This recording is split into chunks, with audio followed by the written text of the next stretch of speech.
আজকে এই পনিরের রেসিপিটি বানানোর জন্য আমার লাগছে 200 গ্রাম পনির নিয়েছি, একটা বড় সাইজের পেঁয়াজ খুব কুচো করে দিয়েছি, আর একটা আপনার মিডিয়াম সাইজের রসুনের এর থেকে অর্ধেকটা রসুন কোয়া আমি ছাড়িয়ে খুব ফাইন কুচি করে নিয়েছি।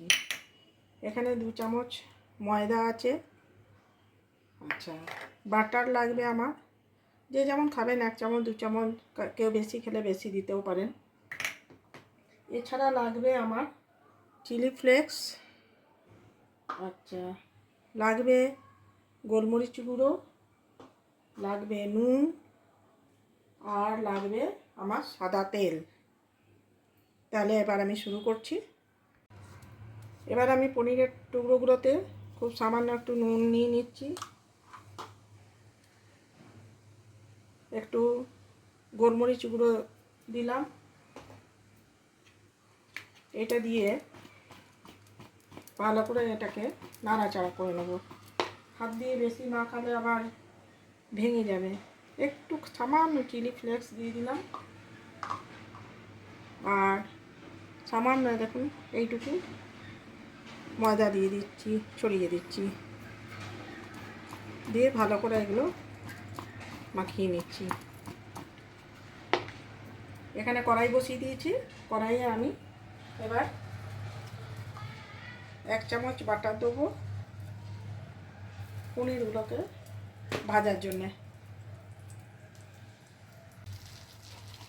এবার আস্তে আস্তে আমি পনিরগুলো এতে ছেড়ে দিচ্ছি,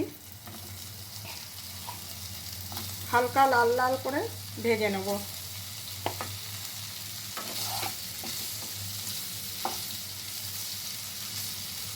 এক চামচ বাটার দিয়েছি, পনিরগুলো এতে আমি ভেজে তুলে নেব। সেক্ষেত্রে কেউ যদি বাটার না খান কোনো কারণবশত, বা ভালো লাগে না, তখন রিফাইন্ড অয়েল দিয়ে করবেন।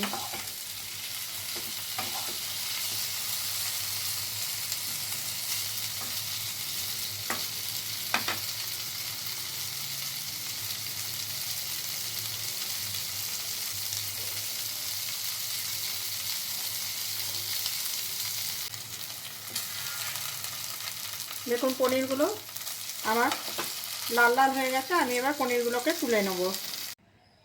এবার আমি এতে 2 চামচের মতো সাদা তেল নিলাম, আর শেষে আবার বাটার দেবো। তেল গরম হয়ে গেছে, কারণ কড়াই আমার গরমই ছিল। আমি আস্তে আস্তে পেঁয়াজ কুচোগুলো এতে দিয়ে দিলাম।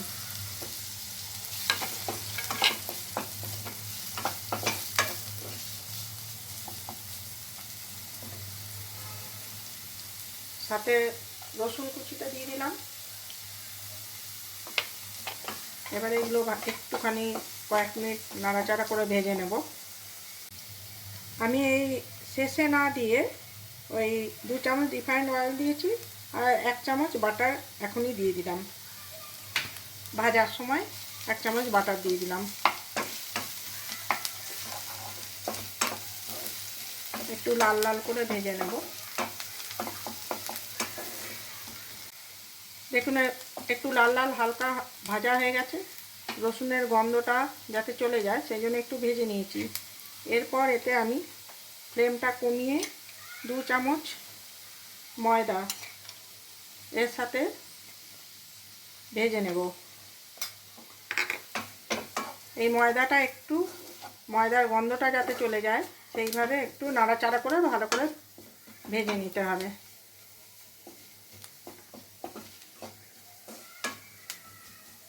এবার পরিমাণ মতো পনিরের পরিমাণ মতো আপনারা এটা বাড়া কমা করতে পারেন ময়দাটা।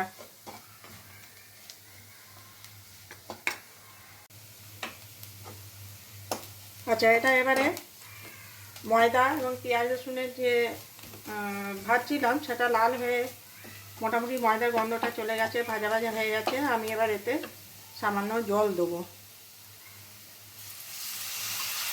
অল্প অল্প করে জলটা মেশাবো।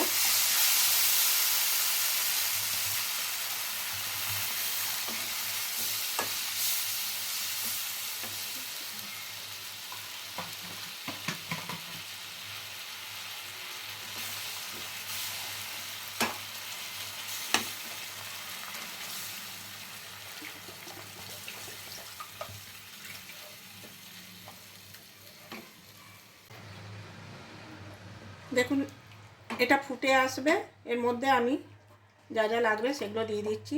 দেখবেন ময়দাটা যেন লাম্প না হয়, সেরকমভাবে জলটা দিয়ে নাড়াচাড়া করবেন।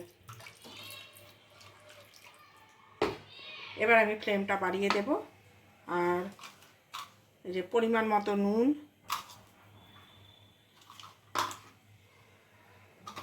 গোলমরিচ যে যেমন ঝাল খাবেন, আর দেব আপনার চিলি ফ্লেক্স।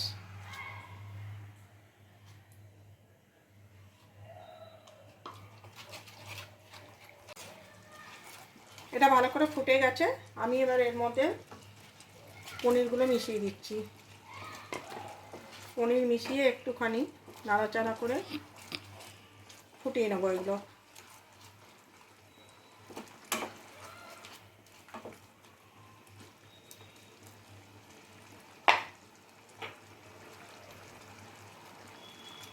পনিরের এই রেসিপিটি আমার হয়ে এসছে। এতে আমি লাস্টে একটু অরিগ্যানো দেব।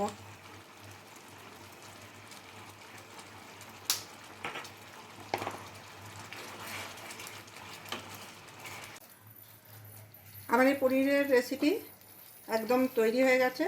এবার আমি গ্যাস অফ করে ওটা নামিয়ে দিচ্ছি। এই যে পনিরের রেসিপি তৈরি, আমি সার্ভ করে দিয়েছি। তো এই রেসিপিটি রুটি, পরোটা বা জিরা রাইস, ফ্রাইড রাইস এইসবের সাথেও খুব ভালো যাবে। আশা করছি আপনাদের সবার ভালো লাগবে। ভালো থাকবেন, সুস্থ থাকবেন। ভালো লাগলে লাইক, শেয়ার, কমেন্ট এবং সাবস্ক্রাইব করবেন।